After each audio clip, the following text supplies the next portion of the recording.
Hi there.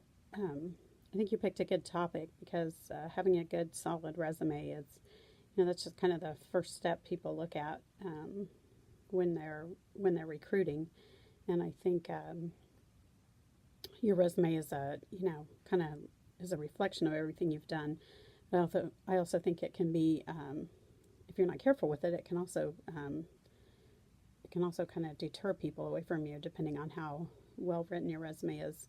If you're if you're not sure, there's always there's agencies and places that will review your resume for you and just look to see what they're looking for. I also don't hesitate to use my own HR people at the company I work for, especially if I'm interviewing for a job within the company. Just to say, hey, can you just look over my resume and see if you think I'm missing anything.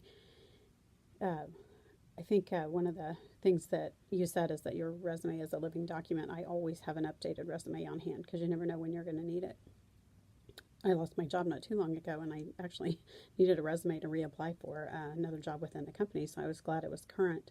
But I also think one of the most important things is that your resume, you don't, it's not lying on your resume, but sometimes you have to kind of tweak it for the job you're applying for. I've noticed that sometimes your title, at one point I took all my titles off of my resume because I felt like my title was a deterrent to jobs I was applying for because I felt like I was getting pigeonholed.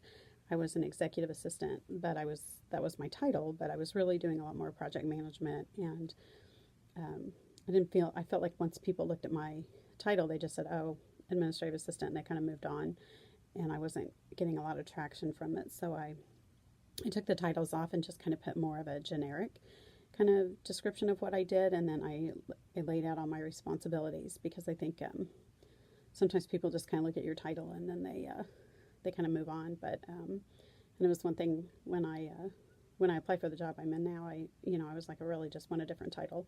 I know I end up doing a lot of the same things, but just your title. I said I need a different title on my resume, um, and then I think just tweaking the language a little bit because sometimes if my resume, I've gone back to apply for like executive assistant positions, and I had kind of tailored my resume away from that, and then I decided I wanted to go back to that. So I think, and it's more like just highlighting what pieces of your resume you want people to really look at.